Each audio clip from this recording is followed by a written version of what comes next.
안녕하세요. 한국농내생활협회 정상가입니다. 지난번 유튜브에 제가 농내장 관리 인생 로드맵을 짜라라고 올린 적이 있습니다. 자, 근데 그 로드맵 중에서 우리가 반드시 거쳐야 될 그 수술이라는 거. 근데 수술을 우리가 몇십 번 계속 여러 번 할 수 있으면 몰라도 수술은 한정되어 있어요. 보통 뭐 적게는 3번 아니면 많아봤자 한 5번 이상은 못해요. 그럼 이걸 우리가 미리 다 해버리고 또 뭐 뒤에 한다 하더라도 이 수술 한 번 하는 기간을 짧게 가버리면 우리가 남은 생에서 안압을 내릴 방법이 없어질 때가 올 수가 있어요.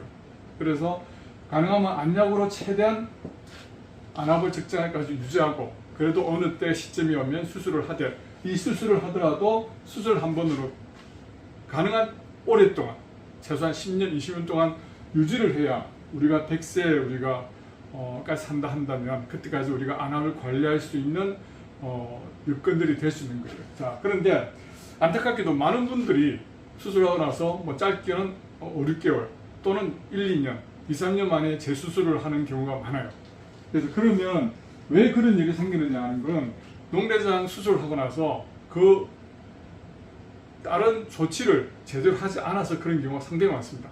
농내장 수술이라는 것은 수술하는 것도 물론 중요하겠지만은 수술 후에 어떻게 대처를 하느냐에 따라서 안정적으로 관리를 하냐 안 하냐가 달려 있습니다. 그래서 오늘은 농내장 수술하고 나서 그 중요한 초기 대응에 대해서 이야기를 나누고자 합니다.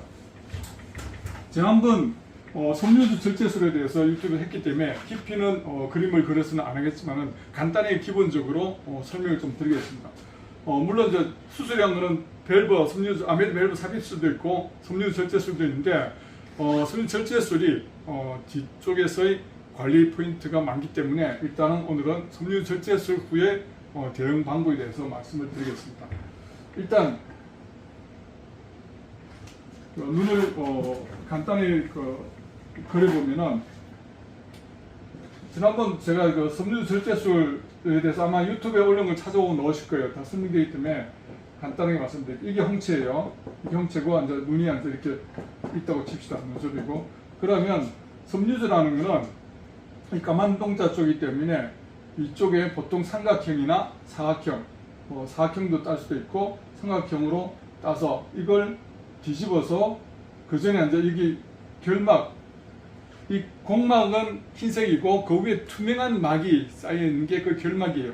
그 안쪽을 해야 되니까 일단 결막을 절개를 해서 이걸 뒤집어요. 이렇게 뒤집은 다음에 공막이 나오면 여기다가 이렇게 크진 않지만 그림을 이해하기 위해서 그려드렸습니다. 공막을 잘라서 뒤집어 이렇게 제껴가지고 이 안쪽에 섬유주 쪽하고 홍채 일부를 절개한 다음에 다시 올려서 하나, 둘, 셋 군데를 봉합을 합니다. 그리고 나서 다시 결막을 올려서 봉합을 하는 게 섬유주 절제술이에요. 그럼 안에 압이 차있기 때문에 이 아까 섬유주를 3군데 꼬맸다는 게 다 꼬맨 게 아니고 한 땀씩을 딴 거예요. 한 땀씩을. 무슨 말인가 하면 좀 크게 그리면 여기 한 땀 꼬매고 여기 하나 꼬매고 여기 하나 꼬맸기 때문에 요 사이에 이 사이로 방수가 나오는 거예요. 이 사이로 방수가 나오는 거예요. 이렇게 이 사이로 방수가 나와서 이 블랩에 바이패스로 물이 빠지면 안압이 떨어지는 거예요. 그래서 이런 구조입니다. 자, 그래서 그러면 보통 예를 들어서 어떤 사람이 초기 안압이 20이라고 봅시다. 그래서 적정 안압을 14로 관리해야 되는데 안약을 다 써도 안압이 적정 안압까지 안 떨어지고 16, 17 또는 15, 16으로 올라가면 이때는 수술을 할 때예요. 그럼 수술을 했는데 가장 좋은 케이스 물론 사람마다 약간씩 차이는 있지만 일반적인 이야기를 하는 거예요. 가장 좋은 건 직후에 보통 4 내지 5 정도 안압이 나오는 게 제 경험상으로는 가장 좋습니다. 그리고 수술이라는 거는 칼로 상처를 낸 거기 때문에 이건 다시 아물어요.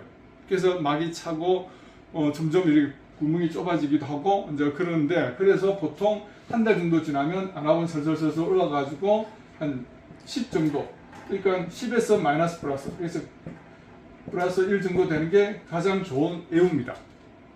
그런데 여기 이렇게 하면 좋은데 만약에 이게 그렇게 안 되고 안압이 좀 올라가지고 뭐 한 적정 안압까지 내가 이때까지 관리했던 적정 14보다 좀 올랐던 옛날처럼 올라가면 안 되겠죠. 그래서 보통 보통 우리가 수술한 기대치는 한 10 정도를 유지하는 거예요. 수술하고 나서 그거는 안약 안 넣고.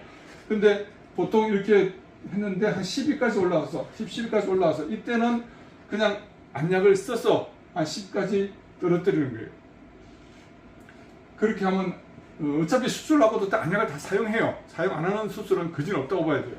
그래서 그렇게 하면 좋은데, 자, 여기 가장 좋은 내용인데, 만약에 수술 직후에 안압이 8이나 10이나 12가 나온 경우, 이럴 경우는 물론 이 블랩이 작아서 방수량이 적어서 그런 경우도 있고 있지만, 대부분은 이 아까 묶었던 이 세 군데 실밥을 너무 타이트하게 묶는 경우에 꽉 조으면 이 나오는 좀 덜 들리기 때문에 안에 압이 차서 올려도 방수량이 줄어드는 거예요. 왜냐하면 섬유절제술에서 수술할 때 가장 조심해야 될 것들은, 조심해야 될 포인트가 안압이 너무 떨어져서 저안압이력 할수가 하는 게 가장 대부분 조심을 해요. 그러다 보니까 요즘 들어서 그런 추이가 좀 많은 것 같은데, 타이트하게 묶다 보니까 방수가 잘 빠져나가지 않아서 이런 8에 10, 11 이렇게 나오는 경우인데, 이 경우는 한 달 정도 지나면 한 17, 18까지 올라가요. 그러면 우리가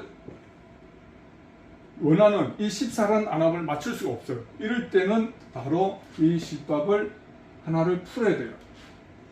물론 이제 하나는 포인트로 풀면은 다 풀려버리기 때문에 우리가 풀 수 있는 거는 이 두 개예요. 이놈은 풀 수가 없는 거죠. 사각형을 해도 마찬가지예요.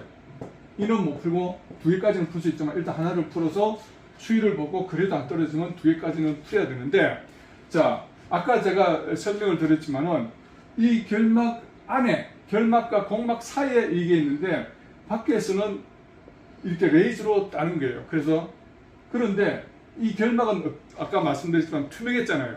근데 이게 시간이 지나면서 점점 희게 변해요. 이게 대사작용 때문에. 그래서 여러분들 수술한 분들 이렇게 보면 블랩이 하얗게 되어 있는 걸 알 수 있을 거예요.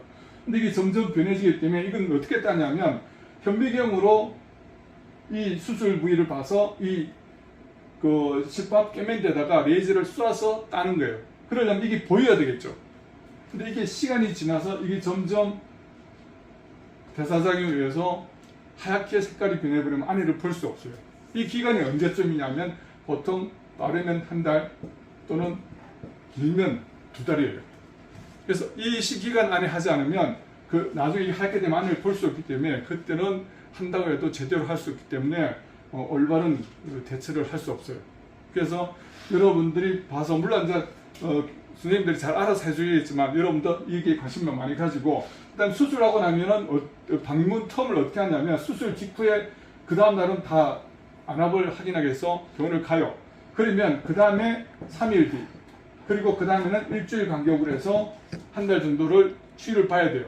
근데 어떤 데는 그 다음날 병원에 보고 그다음 한 달 뒤에 봅시다 또는 2달 뒤에 봅시다 하는 데도 가끔 있어요. 그런 글이 올라와요.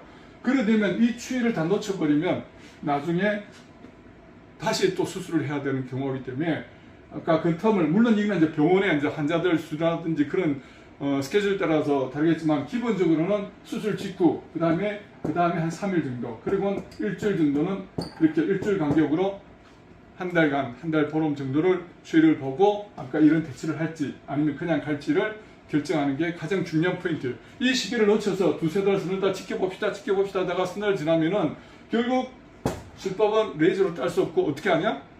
외래에서 니들링을 해갖고 주사바늘로 이제 자기가 수술했기 때문에 어느 위치는 대충 하기 때문에 니들링 하면서 그 실밥을 끊으려고 하는데 그게 작게 되지는 않아요. 그러다 보니까 안압은 오르고, 물론 5F를 맞는 건 그건 별개의 문제예요. 그건 당연히 해야 되는 거고. 그래서 좀 이런 것들은 빨리빨리 대처를 하기 위해서 보통 한 달, 길어야 2달 안에 이런 것들을 모든 조치를 취해야 됩니다. 그리고 나서 안정이 되면은 그 다음부터는 블랩에 섬유가 되는지 안 되는지 굳은지를 갈 때마다, 제가 강의 중간에 늘 이야기했죠. 병원 갈 때마다 선생님 제 블랩 상태 어떠냐고 꼭 물어보셔야 돼요. 물론 이제 그런 말 안 해도 보시겠지만은 꼭 해서 블랩 상태가 이상하거나 안압이 좀 오르는 경향이 있거나 하면은 5F로 맞아서 블랩을 유연하게 해주고, 그 다음에 우리가 마사지를 통해서, 이 마사지는 한 달 지나면 할 수 있는 거예요. 마사지를 계속하면은 이 블레비에 물이 왔다 갔다 빠져나왔다 하는 게 강제적으로 되기 때문에 물길이 잘 확보가 되고 블랩도 유연하게 부드럽게 될 수 있는 거예요. 자, 그래서 이 수술하고 나서 끝났다 하지 말고 이런 것들을 잘 보셔가지고 적극적이고 능동적으로 선생님하고 소통해서 수술한 한 분으로 한 10년, 20년을 꼭 유지하시길 바랍니다. 더 자세한 거는 그 한국 농내장관리협회 공식 카페인 농내장 진료를 멈춘 사람들 카페에 오셔가지고 줌 강의를 통해서나 글 올려서 많이 공부하시기 바랍니다. 수고하셨습니다.